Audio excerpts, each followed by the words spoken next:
जय भोलेनाथ। मैं हूँ राधिका और आप सभी का आपके अपने YouTube चैनल किटकट स्टोरीज पर बहुत बहुत स्वागत है। आज से आप हमारे इस चैनल पर शिव महापुराण की कथाएं सुनेंगे, जो कि संपूर्ण शिव महापुराण कथा आपको सुनाई जाएगी। उम्मीद करती हूँ अध्याय 1 से लेकर जब तक ये कथाएं समाप्त नहीं हो जाती, आप अपना प्यार, अपना सहयोग हमारे चैनल पर इसी तरह से बनाए रखेंगे। अगर आज की ये वीडियो आपको पसंद आए तो प्लीज़ लाइक करके कमेंट बॉक्स में मुझे ज़रूर बताइएगा कि आज की ये कथा आपको कैसी लगी। शिव पुराण कथा के अलावा हमारे इस चैनल पर सुबह के समय सावन मास महात्म्य की कथाएं भी सुनाई जा रही हैं। अगर आपने आज की कथा नहीं सुनी है तो प्लीज जरूर सुन लीजिएगा। शिव पुराण का पाठ प्रारंभ करने से पहले आपको कुछ नियमों के बारे में जान लेना जरूरी होगा, जैसे कि 7 दिनों में शिव पुराण की 7 संहिताओं का पाठ किया जा सकता है।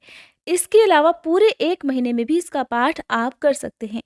भगवान शिव की पूजा में 3 पहर की पूजा का विशेष महत्व होता है और व्रत भी 3 पहर का ही होता है। यथासंभव 3 पहर से पहले तक कथा सुननी या फिर कह लेनी चाहिए। शिव पुराण का पाठ प्रारंभ करने से पहले भक्तों को सबसे पहले भगवान गणेश का ध्यान करना चाहिए। शिव पुराण में ऐसा वर्णन है कि कथा में आने वाले विघ्नों की निवृत्ति के लिए भगवान गणेश का पूजन अनिवार्य होता है। फिर कथा के स्वामी भगवान भोलेनाथ का पूजन करना चाहिए और पूरे शिव परिवार का भी पूजन या ध्यान करना चाहिए। अगर आपके पास शिव पुराण की पुस्तक है तो भक्ति भाव से आपको पुस्तक की भी पूजा करनी चाहिए। इसके बाद शांत और प्रसन्न मन से शिव पुराण की कथा का पाठ पढ़ना या सुनना चाहिए। अगर संभव हो तो हर अध्याय के बाद शिवलिंग पर जल अर्पित करना चाहिए। नहीं तो आप किसी भी सोमवार को शिवलिंग पर जल चढ़ा सकते हैं या रुद्राभिषेक भी आप कर सकते हैं। या जब शिव पुराण का पाठ पूरा हो जाए तब भी आप भगवान शिव को अपनी अपनी सामर्थ्य के अनुसार नैवेद्य अर्पित कर सकते हैं और शिवलिंग पर जल के साथ साथ कच्चा दूध, शहद आदि भी अर्पित कर सकते हैं। शिव पुराण की कथा पढ़ते या सुनते समय आपके मन में किसी भी तरह का कोई बुरा विचार नहीं आना चाहिए। कथा सुनने वाले भक्तों को किसी की बुराई नहीं करनी चाहिए। ऐसा करने से जो कथा सुनने का पुण्य है वो समाप्त हो जाता है। अपनी अपनी सामर्थ्य के अनुसार गरीब, रोगी, निर्धन, जो भी आपके आसपास जरूरतमंद लोग होते हैं उनकी आप सहायता अवश्य करें। हो सके तो उन्हें भी आप शिव पुराण की कथा का कोई भी भाग जरूर सुनाएं। शिव पुराण की कथा सुनने या पढ़ने वाले भक्तों को दीपदान भी करना चाहिए। आप चाहे तो नियमित रूप से दीपदान कर सकते हैं या फिर हर सोमवार के दिन भी आप दीपदान कर सकते हैं। दीपदान आप कहाँ करेंगे? आसपास के शिव मंदिर में कर सकते हैं या अपने घर के मुख्य द्वार पर, या आपके आसपास कोई भी बेल वृक्ष है तो वहां पर भी आप दीपदान कर सकते हैं। शिव पुराण 18 महापुराणों में से एक माना जाता है और कलयुग के पापों से मुक्ति दिलाने वाला शास्त्र है। इसीलिए भगवान शिव की कृपा पाने के लिए शिव महापुराण के श्रवण और वाचन का विशेष महत्व होता है। इस संपूर्ण सृष्टि का निर्माण भगवान शिव की इच्छा मात्र से ही हुआ है।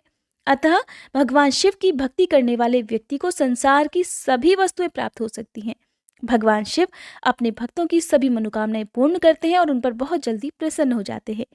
शिव पुराण के अनुसार नियमित रूप से शिवलिंग की पूजा करने वाले या भगवान शिव का ध्यान करने वाले भक्तों के जीवन में दुखों का सामना करने की शक्ति प्राप्त होती है और उनके जीवन के दुख दूर हो जाते हैं।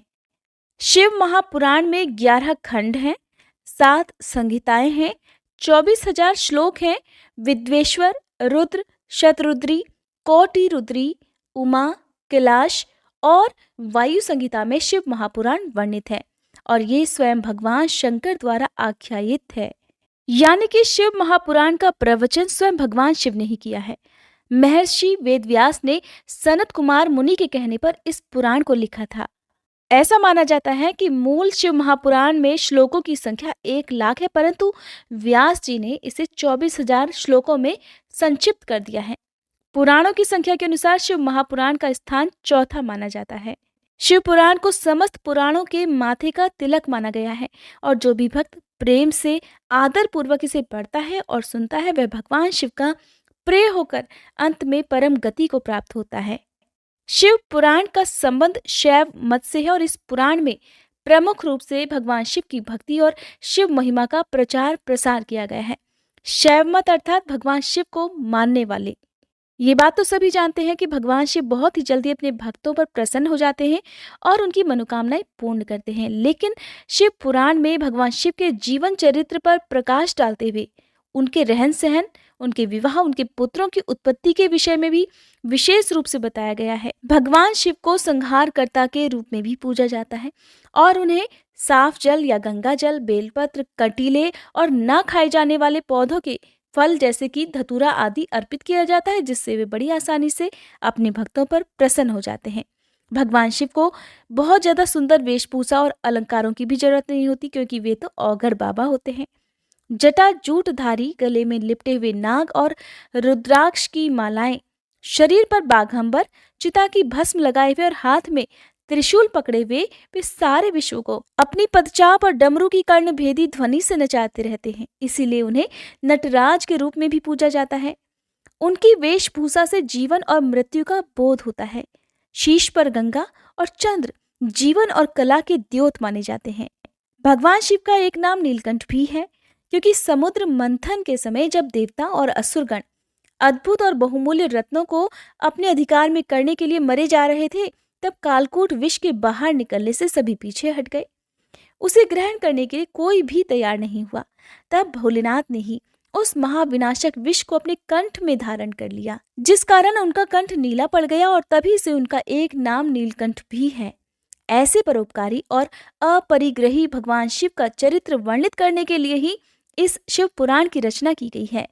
आइए अब रसपान करते हैं शिव पुराण महात्म्य का, जिसमें शौनक जी के साधन विषयक प्रश्न करने पर श्री सूत जी का उन्हें शिव पुराण की उत्कृष्ट महिमा सुनाने का वर्णन किया गया है। श्री शौनक जी ने पूछा, हे महाज्ञानी सूत जी, आप संपूर्ण सिद्धांतों के ज्ञाता हैं। हे प्रभु, मुझसे पुराणों की कथाओं के सार तत्व का विशेष रूप से वर्णन कीजिए। ज्ञान और वैराग्य सहित भक्ति से प्राप्त होने वाले विवेक की वृद्धि कैसे होती है, तथा साधु पुरुष किस प्रकार अपने काम, क्रोध आदि मानसिक विकारों का निवारण करते हैं। इस घोर कलयुग में जीव प्रायः आसुर स्वभाव के हो गए हैं। उस जीव समुदाय को शुद्ध बनाने के लिए सर्वश्रेष्ठ उपाय क्या है?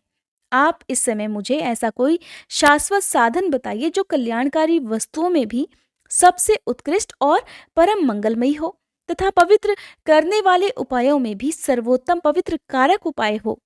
हे तात, वह साधन ऐसा हो जिसके अनुष्ठान मात्र से ही अंतःकरण की विशेष शुद्धि हो जाए, तथा उससे निर्मल मन वाले पुरुष को सदा के लिए भगवान शिव की प्राप्ति हो जाए।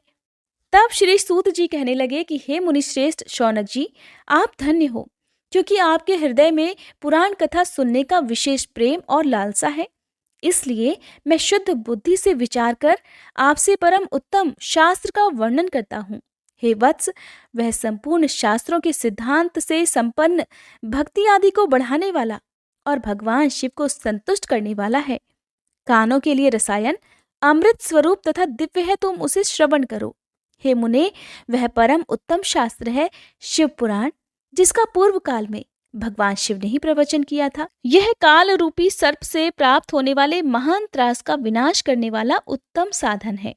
गुरुदेव व्यास जी ने सनत कुमार मुनि का उपदेश पाकर बड़े आदर से संक्षेप में ही इस पुराण का प्रतिपादन किया है।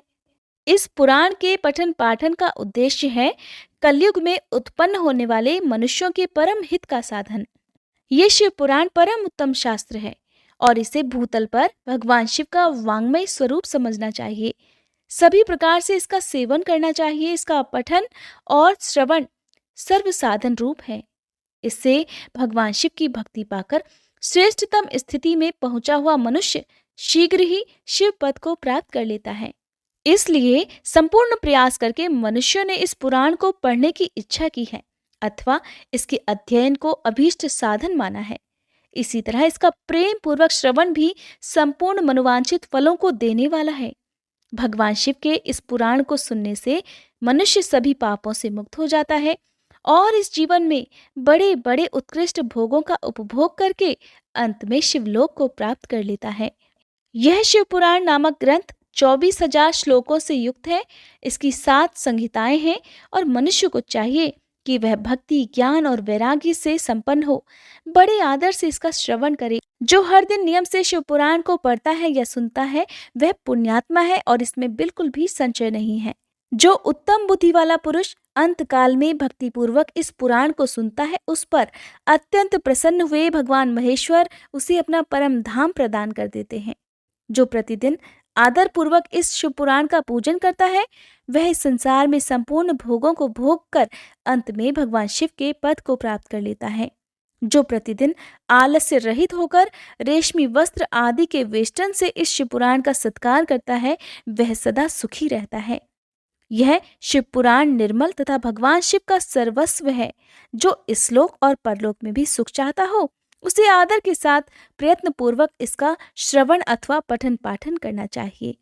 यह निर्मल और उत्तम शिव पुराण धर्म, अर्थ, काम और मोक्ष चारों पुरुषार्थों को देने वाला है, अतः सदा प्रेम पूर्वक इसका श्रवण और विशेष पाठ करना चाहिए। सूत जी महाराज श्री शौनक आदि ऋषियों को शिव महापुराण की कथा सुना रहे हैं।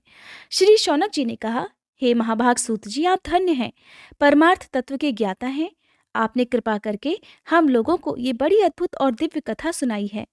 भूतल पर इस कथा के समान कल्याण का सर्वश्रेष्ठ साधन दूसरा और कोई नहीं है। ये बात हमने आज आपकी कृपा से निश्चय पूर्वक समझ ली। हे सूत जी, कलयुग में इस कथा के द्वारा कौन कौन से पापी शुद्ध होते हैं, उन्हें कृपा पूर्वक बतलाइए और इस जगत को कृतार्थ कीजिए। तब श्री सूत जी कहने लगे, हे मुने, जो मनुष्य पापी, दुराचारी, खल तथा काम क्रोध आदि में निरंतर डूबे रहने वाले हैं, वे भी इस पुराण के श्रवण पठन से अवश्य ही शुद्ध हो जाते हैं। इसी विषय में जानकर मुनि इस प्राचीन इतिहास का उदाहरण दिया करते हैं, जिसके श्रवण मात्र से पापों का पूरी तरह से नाश हो जाता है। पहले समय की बात है, कहीं किरातों के नगर में एक ब्राह्मण रहा करता था, जो ज्ञान में अत्यंत दुर्बल, दरिद्र, रस बेचने वाला तथा वैदिक धर्म से विमुख था। वह स्नान, संध्या आदि कर्मों से भ्रष्ट हो गया था और वैश्यवृत्ति में तत्पर रहा करता था। उसका नाम था देवराज। वो अपने ऊपर विश्वास करने वाले लोगों को ठगा करता था। उसने ब्राह्मणों, क्षत्रियों, वैश्यों, शूद्रों और दूसरों को भी अनेकों बहानों से मारकर उनका धन हड़प लिया था, परंतु उस पापी का थोड़ा सा भी धन कभी धर्म के काम में नहीं लगा था। वह वेश्यागामी तथा सभी प्रकार से आचार और पथ भ्रष्ट था। एक दिन की बात है, वह घूमता घामता दैवयोग से प्रतिष्ठानपुर अर्थात झूसी प्रयाग में जा पहुंचा। वहां उसने एक शिवालय देखा, जहां बहुत से साधु महात्मा एकत्रित हुए थे। देवराज उसी शिवालय में ठहर गया, किंतु वहां पर जाकर उस ब्राह्मण को ज्वर हो गया। उस ज्वर से अर्थात बुखार से उसको बहुत पीड़ा होने लगी। वहां एक ब्राह्मण देवता शिव पुराण की कथा सुना रहे थे। ज्वर में पड़ा हुआ देवराज ब्राह्मण के मुखारविंद से निकली हुई उस शिव कथा को निरंतर सुनता रहा। 1 मास के बाद वह ज्वर से अत्यंत पीड़ित होकर चल बसा। अब यमराज के दूत आए और उसे पाश से बांधकर बलपूर्वक यमपुरी में ले गए। इतने में ही शिवलोक से भगवान शिव के पार्षदगण वहां आ गए। उनके गौर अंग कर्पूर के समान उज्ज्वल थे, हाथ त्रिशूल से सुशोभित थे, उनके संपूर्ण अंग भस्म से उद्भासित थे और रुद्राक्ष की मालाएं उनके शरीर की शोभा बढ़ा रही थी। वे सब के सब क्रोधपूर्वक यमपुरी में गए और यमराज के दूतों को मार पीट कर बारंबार धमकाकर उन्होंने देवराज को उनके चंगुल से छुड़ा लिया और फिर अत्यंत अद्भुत विमान पर बिठाकर जब वे शिवदूत कैलाश पर्वत पर जाने के लिए तैयार हुए, उस समय यमपुरी में बड़ा भारी कोलाहल मच गया। उस कोलाहल को सुनकर धर्मराज अपने भवन से बाहर आए। साक्षात दूसरे रुद्रों के समान प्रतीत होने वाले उन चारों दूतों को देखकर धर्मज्ञ धर्मराज ने उनका विधिपूर्वक पूजन किया और ज्ञान दृष्टि से देखकर सारा वृतांत जान लिया। उन्होंने भय के कारण भगवान शिव के उन महात्मा दूतों से कोई बात ही नहीं पूछी, उल्टे उन सबकी पूजा और प्रार्थना की। तत्पश्चात वे शिवदूत कैलाश को चले गए। वहां पहुंचकर उन्होंने उस ब्राह्मण को दयासागर सांब शिव के हाथों में दे दिया। शौनक जी कहने लगे, हे महाभाग सूत जी, आप सर्वज्ञ हैं। हे महामते, आपके कृपा प्रसाद से मैं बारंबार कृतार्थ हुआ। इस इतिहास को सुनकर मेरा मन अत्यंत आनंद में निमग्न हो रहा है। अतः अब भगवान शिव में प्रेम बढ़ाने वाली शिव संबंधिनी दूसरी कथा को भी कहिए। तब श्री सूत जी बोले, हे शौनक, सुनो, मैं तुम्हारे सामने गोपनीय कथा वस्तु का भी वर्णन करूंगा, क्योंकि तुम शिव भक्तों में अग्रगण्य तथा वेदवेत्ताओं में श्रेष्ठ हो, इसलिए ध्यान पूर्वक सुनो। समुद्र के निकटवर्ती प्रदेश में एक वाशकल नामक ग्राम है, जहां वैदिक धर्म से विमुख महापापी द्विज निवास करते हैं। वे सब के सब बड़े दुष्ट हैं। उनका मन दूषित विषय भोगों में ही लगा रहता है। वे ना तो देवताओं पर विश्वास करते हैं, ना भाग्य पर। वे सभी कुटिल वृत्ति वाले हैं, किसानी करते और भांति भांति के घातक अस्त्र शस्त्र रखते हैं। वे व्यभिचारी और खल हैं। ज्ञान, वैराग्य तथा सद्धर्म का सेवन ही मनुष्य के लिए परम पुरुषार्थ होता है। इस बात को वे बिल्कुल भी नहीं जानते। वे सभी पशु बुद्धि वाले हैं। और जहाँ के द्विज ऐसे हो, वहाँ के अन्य वर्णों के विषय में कहा ही क्या जा सकता है। अन्य वर्णों के लोग भी उन्हीं की भांति कुत्सित विचार रखने वाले, स्वधर्म विमुख और खल हैं। द्विज अर्थात ब्राह्मण होता है। वे सभी कुकर्मों में लगे रहते और नित्य विषय भोगों में ही डूबे रहते हैं। वहां की सभी स्त्रियां भी कुटिल स्वभाव की, स्वेच्छाचारिणी, पापासक्त, कुत्सित विचार वाली और व्यभिचारिणी हैं। वे सद्व्यवहार और सदाचार से सर्वथा शून्य हैं। इस प्रकार वहां दुष्टों का ही निवास है। उस वाशकल नामक गांव में किसी समय एक बिंदुक नामधारी ब्राह्मण रहता था। वह बड़ा अधम था, दुरात्मा और महापापी था। फिर भी उसकी स्त्री बड़ी सुंदरी थी, तब भी वह कुमार्ग पर ही चलता था। उसकी पत्नी का नाम चंचुला था। वो सदा उत्तम धर्म के पालन में लगी रहती थी, तब भी उसे छोड़कर वह दुष्ट ब्राह्मण वेश्यागामी हो गया था। इस तरह कुकर्म में लगे हुए उस बिंदुक के बहुत वर्ष बीत गए। उसकी पत्नी चंचुला काम से पीड़ित होने पर भी, स्वधर्म नाश के भय से क्लेश सहकर भी दीर्घ काल तक धर्म से भ्रष्ट नहीं हुई, परंतु दुराचारी पति के आचरण से प्रभावित होकर आगे चलकर वह स्त्री भी दुराचारिणी हो गई। इस तरह दुराचार में डूबे हुए उन मूढ़ चित्त वाले पति पत्नी का बहुत सारा समय ऐसे ही बीत गया।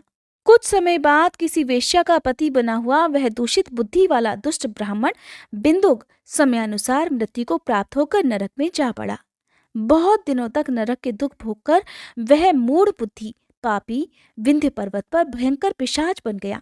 इधर उस दुराचारी पति बिंदुक के मर जाने पर वह मूढ़ हृदया चंचुला बहुत समय तक पुत्रों के साथ अपने घर में ही रही। एक दिन की बात है, दैवयोग से किसी पुण्य पर्व के आने पर वह स्त्री भाई बंधुओं के साथ गोकर्ण क्षेत्र में गई। तीर्थ यात्रियों के संग से उसने भी उस समय जाकर किसी तीर्थ के जल में स्नान कर लिया। फिर वह स्नान करने के पश्चात मेला देखने की दृष्टि से और ऐसे भाव से अपने बंधुजनों के साथ यहाँ वहां घूमने लगी। घूमती घामती वो किसी देव मंदिर में पहुंच गई और वहां उसने एक दैवज्ञ ब्राह्मण के मुख से भगवान शिव की परम पवित्र और मंगलकारिणी उत्तम पौराणिक कथा सुन ली। कथावाचक ब्राह्मण उस समय कह रहे थे कि जो स्त्रियां पर पुरुषों के साथ व्यभिचार करती हैं, वे मरने के बाद जब यमलोक में जाती हैं, तब यमराज के दूत उन्हें तपे हुए लोहों से दागते हैं। पौराणिक ब्राह्मण के मुख से ये वैराग्य बढ़ाने वाली कथा सुनकर चंचुला भय से व्याकुल होकर वहां कांपने लगी। जब कथा समाप्त हुई और सुनने वाले सभी लोग वहां से बाहर चले गए, तब वह भयभीत नारी एकांत में शिव पुराण की कथा बाँचने वाले उन ब्राह्मण देवता से कहने लगी। चंचुला कहने लगी, हे ब्राह्मण देवता, मैं अपने धर्म को नहीं जानती थी, इसलिए मेरे द्वारा बड़ा भारी दुराचार हुआ है। हे स्वामिन, मेरे ऊपर अनुपम कृपा करके आप मेरा उद्धार कीजिए। आज आपके वैराग्य रस से ओतप्रोत इस प्रवचन को सुनकर मुझे बड़ा भारी भय लग रहा है।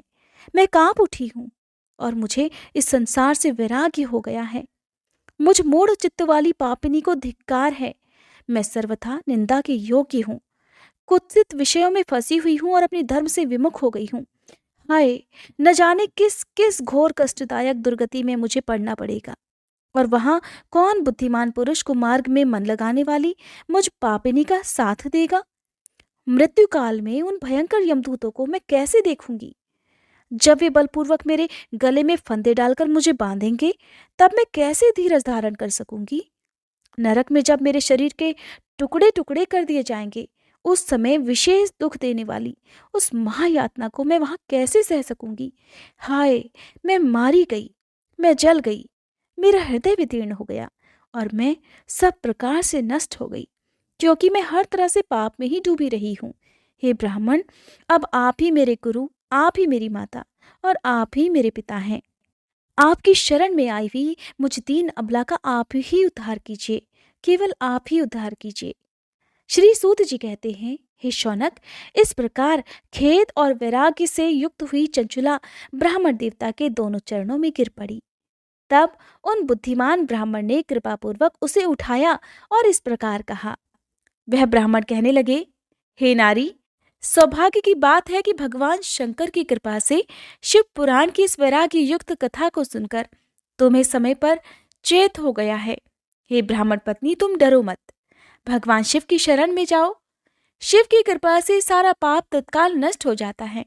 मैं तुमसे भगवान शिव की कीर्ति कथा से युक्त उस परम वस्तु का वर्णन करूंगा जिससे तुम्हें सदा सुख देने वाली उत्तम गति प्राप्त हो सकेगी। शिव की उत्तम कथा सुनने मात्र से ही तुम्हारी बुद्धि इस तरह पश्चाताप से युक्त और शुद्ध हो गई है, साथ ही तुम्हारे मन में विषयों के प्रति वैराग्य भी हो गया है। पश्चाताप ही पाप करने वाले पापियों के लिए सबसे बड़ा प्रायश्चित होता है। सत्पुरुषों ने सभी के लिए पश्चाताप को ही समस्त पापों का शोधक बताया है। पश्चाताप से ही पापों की शुद्धि होती है। जो पश्चाताप करता है वही वास्तव में पापों का प्रायश्चित भी करता है, क्योंकि सत्पुरुषों ने समस्त पापों की शुद्धि के लिए प्रायश्चित का ही उपदेश किया है। वह सभी पश्चाताप से संपन्न हो जाता है। जो पुरुष विधि पूर्वक प्रायश्चित करके निर्भय हो जाता है पर अपने कुकर्म के लिए पश्चाताप नहीं करता, उसे प्रायः उत्तम गति प्राप्त नहीं होती। परंतु जिसे अपने कुकृत्य पर हार्दिक अर्थात दिल से पश्चाताप होता है, वह अवश्य उत्तम गति का भागीदार होता है, इसमें कोई संशय नहीं। इस शिव पुराण की कथा सुनने से जैसी चित्त शुद्धि होती है वैसी दूसरे उपायों से नहीं हो पाती। जैसे दर्पण साफ करने पर निर्मल हो जाता है, ठीक उसी प्रकार इस शिव पुराण की कथा से मन भी अत्यंत शुद्ध हो जाता है, इसमें कोई संशय नहीं। मनुष्यों के शुद्ध चित्त में जगदम्बा पार्वती सहित भगवान शिव विराजमान रहते हैं। इससे वह विशुद्धात्मा पुरुष श्री सांब सदाशिव के पद को प्राप्त होता है। इस उत्तम कथा का श्रवण समस्त मनुष्यों के लिए कल्याण का बीज है, अतः यथोचित मार्ग से इसकी आराधना अथवा सेवा करनी चाहिए। यह भवबंधन रूपी रोगों का नाश करने वाली है। भगवान शिव की कथा को सुनकर फिर अपने हृदय में उसका मनन और निधिध्यासन करना चाहिए। इससे मन पूर्णतया शुद्ध हो जाता है। मन की शुद्धि होने से महेश्वर की भक्ति अपने दोनों पुत्रों अर्थात ज्ञान और वैराग्य के साथ निश्चय ही प्रकट होती है। तत्पश्चात महेश्वर के अनुग्रह से दिव्य मुक्ति प्राप्त होती है, इसमें कोई संशय नहीं। जो मुक्ति से वंचित है उसे पशु समझना चाहिए, क्योंकि उसका मन माया के बंधन में आसक्त है। वह निश्चय ही संसार बंधन से मुक्त नहीं हो पाता। हे ब्राह्मण पत्नी, इसलिए तुम विषयों से मन को हटा लो और भक्ति भाव से भगवान शंकर की इस परम पावन कथा को सुनो। परमात्मा शंकर की इस कथा को सुनने से तुम्हारे मन की शुद्धि होगी और इससे तुम्हें मोक्ष की प्राप्ति हो जाएगी। जो निर्मल मन से भगवान शिव के चरणार बिंदों का चिंतन करता है उसका एक ही जन्म में मुक्ति हो जाती है। ये मैं तुमसे सत्य कहता हूँ। सूत जी कहते हैं, हे शौनक जी, इतना कहकर वे श्रेष्ठ शिव भक्त चुप हो गए। उनका हृदय करुणा से आर्द्र हो गया। वे शुद्ध चित्त भगवान शिव के ध्यान में ही मगन हो गए। तदंतर बिंदुक की पत्नी चंचला मन ही मन प्रसन्न हो उठी। ब्राह्मण का उक्त उपदेश सुनकर उसके नेत्रों में आनंद के आंसू छलक आए थे। वह ब्राह्मण पत्नी चंचला हर्ष भरे हृदय से उन श्रेष्ठ ब्राह्मण के दोनों चरणों में गिर पड़ी और हाथ जोड़कर कहने लगी, हे ब्राह्मण देवता, मैं कृतार्थ हो गई। तत्पश्चात उठकर वैराग्य युक्त उत्तम बुद्धि वाली वह स्त्री जो अपने पापों के कारण बड़ी भयभीत थी, उन महान शिव भक्त ब्राह्मण से हाथ जोड़कर गदगद वाणी में कहने लगी, हे ब्राह्मण, शिव भक्तों में श्रेष्ठ स्वामिन, आप धन्य हैं, परमार्थदर्शी हैं और सदा परोपकार में लगे रहते हैं, इसीलिए श्रेष्ठ साधु पुरुषों में प्रशंसा के योग्य भी हैं। हे साधु, मैं नरक के समुद्र में गिर रही हूँ, आप मेरा उद्धार कीजिए, आप कृपया मेरा उद्धार कीजिए। पौराणिक अर्थ तत्व से संपन्न जिस सुंदर शिव पुराण की कथा को सुनकर मेरे मन में संपूर्ण विषयों से वैराग्य उत्पन्न हो गया, उसी इस शिव पुराण की कथा को सुनने के लिए इस समय मेरे मन में बड़ी श्रद्धा हो रही है। सूत जी कहते हैं, ऐसा कहकर हाथ जोड़कर उनका अनुग्रह पाकर चंचुला उस शिव पुराण की कथा को सुनने की इच्छा मन में लिए उन ब्राह्मण देवता की सेवा में तत्पर वहां रहने लगी। तदंतर शिव भक्तों में श्रेष्ठ और शुद्ध बुद्धि वाले उन ब्राह्मण देवता ने उसी स्थान पर उस स्त्री को शिव पुराण की उत्तम कथा सुनाई। इस प्रकार उस गोकर्ण नामक महाक्षेत्र में उन्हीं श्रेष्ठ ब्राह्मण से उसने शिव पुराण की परम उत्तम कथा सुनी, जो भक्ति, ज्ञान और वैरागी को बढ़ाने वाली तथा मुक्ति देने वाली है। उस परम उत्तम कथा को सुनकर वह ब्राह्मण पत्नी अत्यंत कृतार्थ हो गई। उसका मन शीघ्र ही शुद्ध हो गया और फिर भगवान शिव के अनुग्रह से उसके हृदय में शिव के सगुण रूप का चिंतन होने लगा। इस प्रकार उसने भगवान शिव में लगी रहने वाली उत्तम बुद्धि पाकर भगवान शिव के सच्चिदानंदमय स्वरूप का बारंबार चिंतन प्रारंभ किया। तत्पश्चात समय के पूरे होने पर भक्ति, ज्ञान और वैराग्य से युक्त हुई चंचुला ने अपने शरीर को बिना किसी कष्ट के त्याग दिया। इतने में ही त्रिपुर शत्रु भगवान शिव का भेजा हुआ एक दिव्य विमान द्रुत गति से वहां पहुंचा, जो उनके अपने गणों से संयुक्त और भांति भांति के शोभा साधनों से संपन्न था। चंचुला उस विमान पर आरूढ़ हो गई, अर्थात विराजमान हो गई, और भगवान शिव के श्रेष्ठ पार्षदों ने उसे तत्काल शिवपुरी में पहुंचा दिया। उसके सारे कलह क्लेश, उसके सारे पाप धुल चुके थे। वह दिव्य रूप धारिणी दिव्यांगना हो गई थी। उसके दिव्य अवयव उसकी शोभा बढ़ा रहे थे। मस्तक पर अर्धचंद्र का मुकुट धारण किए हुए वह गौरांगी देवी शोभाशाली दिव्य आभूषणों से विभूषित थी। शिवपुरी में पहुंचकर उसने सनातन देवता त्रिनेत्रधारी महादेव जी को देखा। सभी मुख्य मुख्य देवतागण उनकी सेवा में खड़े हुए थे। गणेश जी, भृंगी, नंदीश्वर तथा वीरभद्रेश्वर आदि उनकी सेवा में उत्तम भक्तिभाव से उपस्थित थे। उनकी अंग कांति करोड़ों सूर्यों के समान प्रकाशित हो रही थी। कंठ में नील चिन्ह शोभा पा रहा था। 5 मुख और प्रत्येक मुख में 3-3 नेत्र थे। मस्तक पर अर्धचंद्राकार मुकुट शोभा बढ़ा रहा था। उन्होंने अपने वामांग भाग में गौरी देवी को बिठा रखा था, जो विद्युत पुंज के समान प्रकाशित थी। गौरीपति महादेव जी की कांति कपूर के समान गौर थी। उनका सारा शरीर श्वेत भस्म से भासित था। शरीर पर श्वेत वस्त्र शोभा पा रहे थे। इस प्रकार परम उज्जवल भगवान शंकर का दर्शन करके वह ब्राह्मण पत्नी चंचुला बहुत प्रसन्न हुई। अत्यंत प्रीतियुक्त होकर उसने बड़ी उतावली के साथ भगवान को बारंबार नतमस्तक होकर प्रणाम किया और फिर हाथ जोड़कर वह बड़े प्रेम, आनंद और संतोष से युक्त होकर विनीत भाव से खड़ी हो गई। उसके नेत्रों से आनंदाश्रुओं की अविरल धारा बहने लगी तथा संपूर्ण शरीर में रोमांच हो उठा।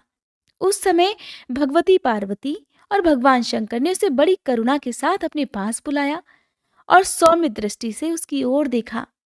पार्वती जी ने तो दिव्य रूप धारिणी बिंदुक प्रिया चंचुला को प्रेम पूर्वक उसी क्षण अपनी सखी बना लिया।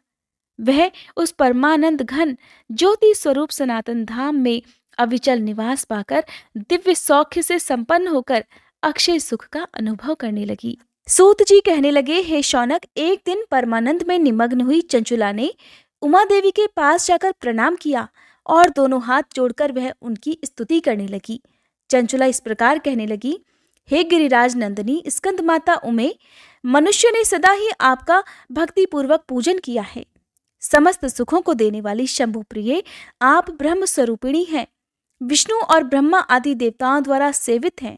आप ही सगुणा और निर्गुणा है तथा आप ही सूक्ष्म सच्चिदानंद स्वरूपिणी आद्या प्रकृति हैं। आप ही संसार की सृष्टि, पालन और संहार करने वाली हैं। तीनों गुणों का आश्रय भी आप ही हैं। ब्रह्मा, विष्णु और महेश्वर इन तीनों देवताओं का आवास स्थान तथा उनकी उत्तम प्रतिष्ठा करने वाली पराशक्ति आप ही हैं। सूत जी कहते हैं, हे शौनक जी, जिसे सद्गति प्राप्त हो चुकी थी वह चंचुला इस प्रकार महेश्वर पत्नी उमा जी की स्तुति करके सिर झुकाए चुप हो गई। उसके नेत्रों में प्रेम के आंसू उमड़ आए। तब करुणा से भरी हुई शंकर प्रिया भक्त वत्सला देवी पार्वती ने चंचुला को संबोधित करके बड़े प्रेम से इस प्रकार कहा। देवी पार्वती कहने लगी, हे सखी चंचुले, हे सुंदरी, मैं तुम्हारी की हुई इस स्तुति से बहुत प्रसन्न हूँ। बोलो, क्या वर मांगती हो? तुम्हारे लिए मुझे कुछ भी अदेय नहीं है।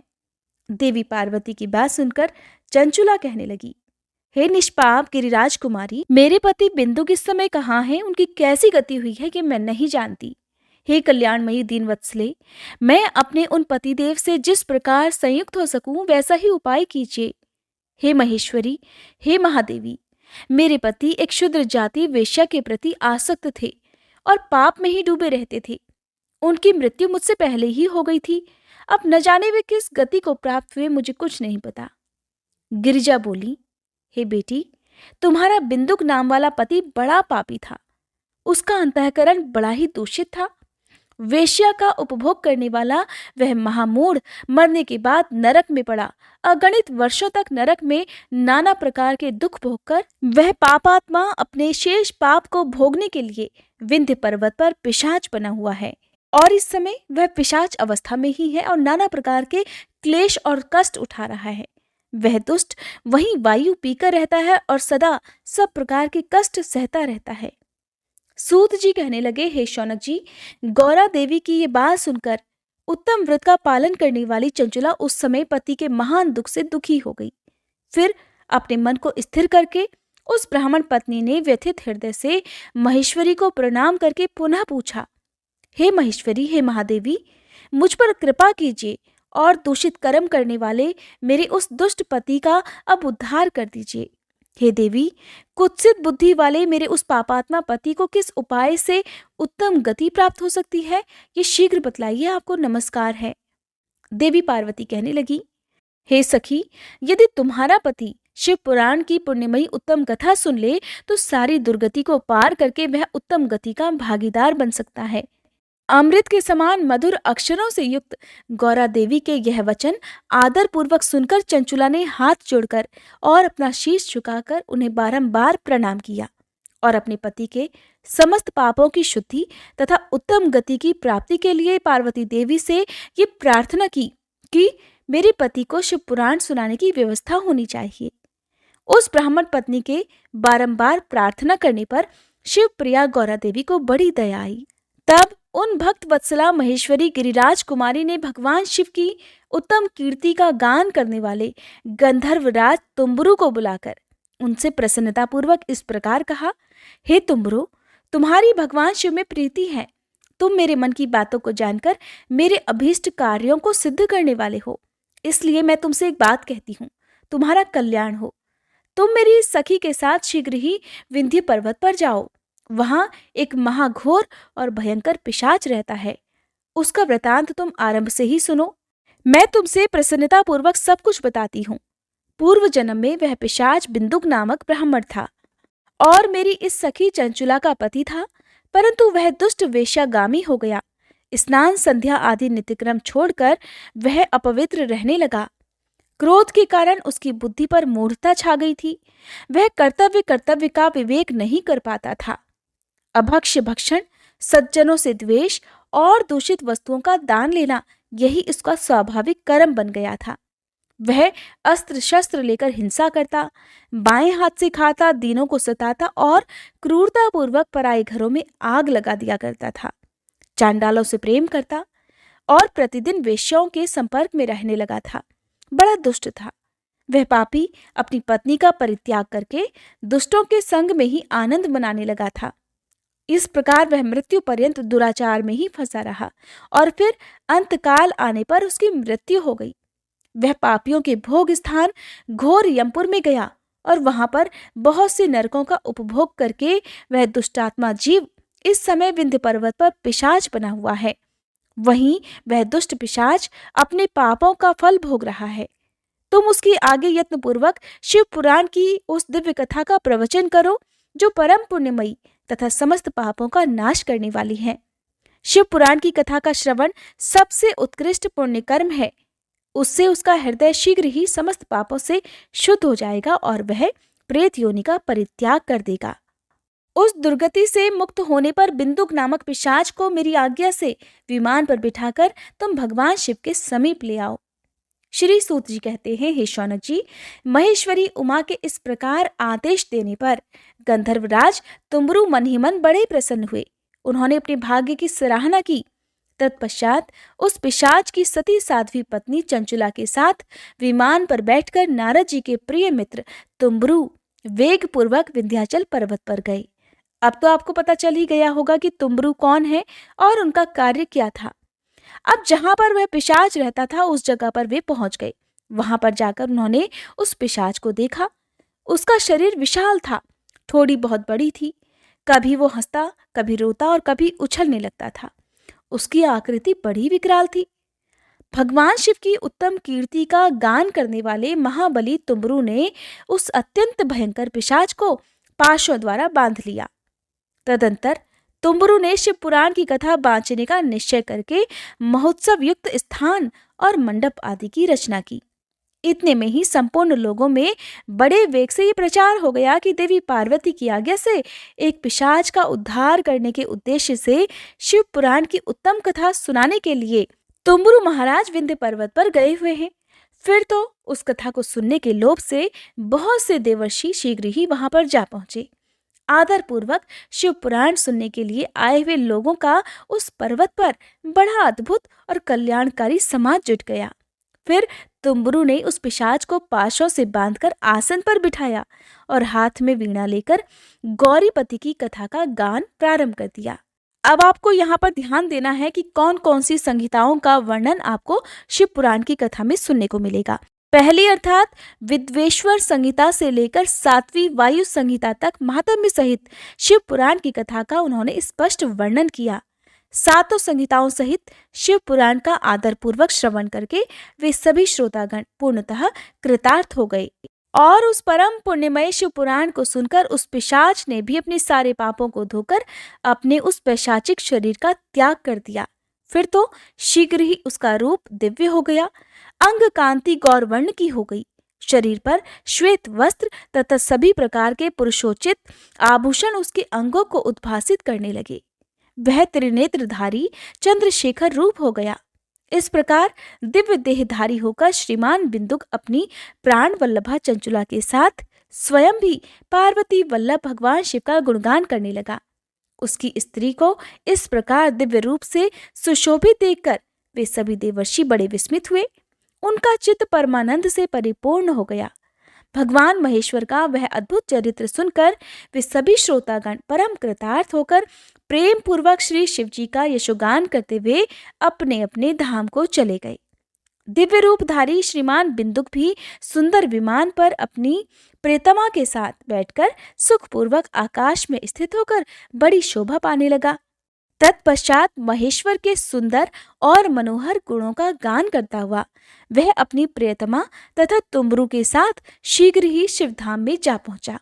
वहां भगवान महेश्वर तथा पार्वती देवी ने प्रसन्नतापूर्वक बिंदु का बड़ा सत्कार किया और उसे अपना पार्षद बना लिया। उसकी पत्नी चंचुला देवी पार्वती जी की सखी बन गई। उस घनीभूत ज्योति स्वरूप परमानंदमय सनातन धाम में अविचल निवास पाकर वे दोनों दंपत्ति परम सुखी हो गए। शौनक जी कहते हैं, हे सूत जी, आपको नमस्कार है। आप धन्य हैं, शिव भक्तों में श्रेष्ठ हैं। आपके महान गुण वर्णन करने योग्य हैं। अब आप कल्याणमय शिव पुराण के श्रवण की विधि बतलाइए, जिससे सभी श्रोताओं को संपूर्ण उत्तम फल की प्राप्ति हो सके। तब सूत जी महाराज कहने लगे कि हे मुनि शौनक, अब मैं तुम्हें संपूर्ण फल की प्राप्ति के लिए शिव पुराण के श्रवण की विधि बता रहा हूँ। ध्यान पूर्वक सुनो। पहले किसी ज्योतिषी को बुलाकर दान मान से संतुष्ट करके अपने सहयोगी लोगों के साथ बैठकर बिना किसी विघ्न बाधा के कथा की समाप्ति होने के उद्देश्य से शुद्ध मुहूर्त का अनुसंधान कराएं और फिर प्रयत्न पूर्वक देश देश में स्थान स्थान पर यह संदेश भेजें कि हमारे यहाँ शिव पुराण की कथा होने वाली है। अपने कल्याण की इच्छा रखने वाले लोगों को उसे सुनने के लिए अवश्य पधारना चाहिए। कुछ लोग भगवान श्रीहरि की कथा से बहुत दूर पड़ गए हैं। कितने ही स्त्री शूद्र आदि भगवान शंकर के कथा कीर्तन से वंचित रहते हैं। उन सभी को भी सूचना मिल जाए, ऐसा प्रबंध करना चाहिए। देश देश के जिस भी कोने में जो भगवान शिव के भक्त हों तथा शिव कथा के कीर्तन और श्रवण के लिए उत्सुक हों, उन सभी को आदर पूर्वक बुलवाना चाहिए और आए हुए लोगों का सभी प्रकार से आदर सत्कार करना चाहिए। शिव मंदिर में, तीर्थ में, वन प्रांत में अथवा घर में शिव पुराण की कथा सुनने के लिए उत्तम स्थान का निर्माण करना चाहिए। केले के खंभों से सुशोभित एक ऊंचा कथा मंडप तैयार कराएं। उसे सब ओर से फल पुष्प आदि से तथा सुंदर चंदोवे से अलंकृत करें और चारों ओर ध्वजा पता लगाकर तरह तरह के सामानों से सजाकर सुंदर शोभा संपन्न बना दें। भगवान शिव के प्रति सभी प्रकार से उत्तम भक्ति करनी चाहिए। वही सब तरह से आनंद का विधान करने वाली है।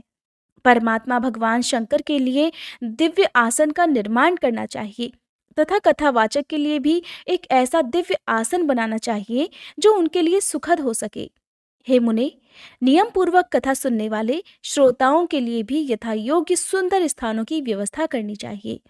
अन्य लोगों के लिए साधारण स्थान ही रखना चाहिए, जिसके मुख से निकली हुई वाणी देहधारियों के लिए कामधेनु के समान अभीष्ट फल देने वाली होती है। उस पुराण वेत्ता विद्वान वक्ता के प्रति तुच्छ बुद्धि कभी नहीं करनी चाहिए। संसार में जन्म तथा गुणों के कारण बहुत से गुरु होते हैं, परंतु उन सभी में पुराणों का ज्ञाता विद्वान ही सबसे परम गुरु माना जाता है। पुराण वेत्ता पवित्र, दक्ष, शांत, ईर्ष्या पर विजय पाने वाला, साधु और दयालु होना चाहिए। ऐसा प्रवचन कुशल विद्वान इस पुण्यमयी कथा को कहे। सूर्योदय से आरंभ करके 3:30 पहर तक उत्तम बुद्धि वाले विद्वान पुरुष को शिव पुराण की कथा सम्यक रीति से बांचनी चाहिए। मध्याह्न काल में 2 घड़ी तक कथा बंद रखनी चाहिए, जिससे कथा कीर्तन से अवकाश पाकर लोग अपना अपना कार्य कर सकें। कथा प्रारंभ होने से एक दिन पहले व्रत ग्रहण करने के लिए वक्ता को शौर करा लेना चाहिए। जिन दिनों कथा हो रही हो उन दिनों प्रयत्नपूर्वक प्रातःकाल का सारा नित्य कर्म संक्षेप से ही कर लेना चाहिए। वक्ता के पास उसकी सहायता के लिए एक दूसरा वैसा ही विद्वान स्थापित करना चाहिए और वह भी सभी प्रकार के संशयों को निवृत्त करने में समर्थ और लोगों को समझाने में कुशल होना चाहिए। कथा में आने वाले विघ्नों की निवृत्ति के लिए गणेश जी का पूजन सर्वप्रथम करना चाहिए। कथा के स्वामी भगवान शिव की तथा विशेषतः शिव पुराण की पुस्तक की भक्तिभाव से पूजा करें। तत्पश्चात उत्तम बुद्धि वाला श्रोता तन मन से शुद्ध और प्रसन्नचित होकर आदरपूर्वक शिव पुराण की कथा सुने। जो भी वक्ता और श्रोता अनेक प्रकार के कर्मों में भटक रहे हों, काम आदि 6 विकारों से युक्त हों, स्त्री में आसक्ति रखते हों और पाखंडपूर्ण बातें कहते हों, वे पुण्य के भागीदार कभी नहीं होते। जो लौकिक चिंता तथा धन, ग्रह और पुत्र आदि की चिंता को छोड़कर कथा में मन लगाए रहते हैं, उन शुद्ध बुद्धि पुरुषों को उत्तम फल की प्राप्ति होती है। यहाँ पर श्री सूत जी महाराज बहुत ही आवश्यक नियम बता रहे हैं, जो कि श्रोताओं के लिए सबसे जरूरी होता है। जो लौकिक चिंता और धन, ग्रह, पुत्र आदि की चिंता को छोड़कर कथा में मन लगाए रहते हैं, उन शुद्ध बुद्धि पुरुषों को और उन शुद्ध बुद्धि भक्तों को उत्तम फल की प्राप्ति होती है। जो श्रोता श्रद्धा और भक्ति से युक्त होते हैं, दूसरे कर्मों में मन नहीं लगाते, यानी कि कथा सुनते समय उनका सारा ध्यान केवल कथा में ही रहता है, और जो भक्त मौन, पवित्र और उद्वेग शून्य होते हैं, वे ही पुण्य के भागीदार होते हैं। कहते हैं कि जब भी आप किसी भी भगवान की कथा सुनते हैं, तब आपको अपनी आंखें बंद कर मन की आंखों से सारे दृश्य को देखना चाहिए। सूत जी कहने लगे, हे शौनक जी, अब शिव पुराण सुनने का व्रत लेने वाले पुरुषों के लिए जो नियम बताए गए हैं, उन्हें भी भक्ति पूर्वक सुनो। नियम पूर्वक इस श्रेष्ठ कथा को सुनने से बिना किसी विघ्न बाधा के उत्तम फल की प्राप्ति होती है। जो लोग दीक्षा से रहित हैं, उनका कथा श्रवण में अधिकार नहीं है। अतः हे मुने, कथा सुनने की इच्छा वाले सभी लोगों को पहले वक्ता से दीक्षा ग्रहण कर लेनी चाहिए। जो लोग नियम से कथा सुने, उन्हें ब्रह्मचर्य से रहना चाहिए, धरती पर सोना चाहिए, पत्तलों में खाना और प्रतिदिन कथा समाप्त होने पर ही अन्न ग्रहण करना चाहिए। जिसमें शक्ति हो वह पुराण की समाप्ति तक उपवास करके शुद्धता पूर्वक भक्ति भाव से उत्तम शिव पुराण को सुनना चाहिए। इस कथा का व्रत लेने वाले पुरुष को प्रतिदिन एक बार ही हविष्यांत भोजन करना चाहिए, अर्थात शुद्ध सात्विक भोजन करना चाहिए। जिस प्रकार से कथा श्रवण का नियम सुख पूर्वक सध सके, वैसे ही करना चाहिए। गरिष्ठ अन्न, दाल, जला हुआ अन्न, सेम, मसूर, भाव दूषित तथा बासी अन्न को खाकर कथाव्रती पुरुष कभी भी कथा को ना सुने।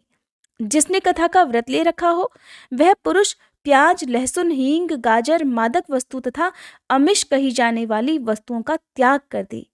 कथा का व्रत लेने वाला पुरुष या भक्त काम, क्रोध आदि 6 विकारों को ब्राह्मणों की निंदा को तथा पतिव्रता और साधु संतों की निंदा को भी त्याग दे। कथाव्रती भक्त प्रतिदिन सत्य, शौच, दया, मौन, सरलता, विनय तथा हार्दिक उदारता, इन सद्गुणों को सदा अपनाए रहे। श्रोता निष्काम हो या सकाम, वह नियम पूर्वक कथा सुने। सकाम पुरुष अपनी अभीष्ट कामना को प्राप्त करता है और निष्काम पुरुष मोक्ष पा लेता है। अर्थात कर्म ही करना मनुष्य का कर्तव्य होना चाहिए, फल की चिंता नहीं करना चाहिए। कर्म ऐसे होने चाहिए जो कि सभी प्राणियों के हित में हो। ऐसा ना हो कि कर्म आप करते जा रहे हैं, चाहे उनसे दूसरे प्राणियों को नुकसान हो रहा हो, तो ऐसे किए गए कर्मों का आपको सिर्फ पाप ही भुगतने मिलेगा। दरिद्र, क्षय का रोगी, पापी, भाग्यहीन तथा संतान रहित भक्तों को भी इस उत्तम कथा को सुनना चाहिए। काक बंध्या आदि जो 7 प्रकार की दुष्टा स्त्रियां हैं वे, तथा जिसका गर्भ गिर जाता हो वह, इन सभी को शिवपुराण की उत्तम कथा अवश्य सुननी चाहिए। हे मुने, स्त्री हो या पुरुष, सभी को यत्नपूर्वक विधि विधान से शिव पुराण की यह उत्तम कथा अवश्य सुननी चाहिए। हे महर्षि, इस तरह शिव पुराण की कथा के पाठ और श्रवण संबंधी यज्ञोत्सव की समाप्ति होने पर श्रोताओं को भक्ति और प्रयत्न पूर्वक भगवान शिव की पूजा की भांति पुराण पुस्तक की भी पूजा करनी चाहिए। तदंतर विधि पूर्वक वक्ता का भी पूजन करना आवश्यक है। पुस्तक को आच्छादित करने के लिए अर्थात ढकने के लिए नवीन और सुंदर बस्ता बनावे। उसे बांधने के लिए दृढ़ और दिव्य डोरी लगानी चाहिए। फिर उसका विधिवत पूजन करना चाहिए। हे मुनिश्रेष्ठ, इस प्रकार महान उत्सव के साथ पुस्तक और वक्ता की विधिवत पूजा करके वक्ता की सहायता के लिए स्थापित किए हुए पंडित जी का भी उसी के अनुसार धन आदि के द्वारा उससे कुछ ही कम सत्कार करना चाहिए। वहां आए हुए ब्राह्मणों को अन्न, धन आदि का दान करना चाहिए। साथ ही गीत, वाद्य और नृत्य आदि के द्वारा महान उत्सव की रचना करनी चाहिए। हे शौनक जी, यदि श्रोता विरक्त हो तो उसके लिए कथा समाप्ति के दिन विशेष रूप से उस गीता का पाठ करना चाहिए जिसे श्री रामचंद्र जी के प्रति भगवान शिव ने कहा था। यदि श्रोता गृहस्थ हो तो उस बुद्धिमान को उस श्रवण कर्म की शांति के लिए शुद्ध हविष्य के द्वारा होम करना चाहिए। हे मुने, रुद्र संहिता के प्रत्येक श्लोक द्वारा होम करना उचित होता है अथवा गायत्री मंत्र से ही होम करना चाहिए, क्योंकि वास्तव में यह पुराण गायत्रीमय ही है। अथवा इन सब के अतिरिक्त शिव पंचाक्षर मूल मंत्र से हवन करना उचित है। होम करने की शक्ति न हो तो विद्वान पुरुष यथाशक्ति हवनीय हविष्य का ब्राह्मण को दान करे।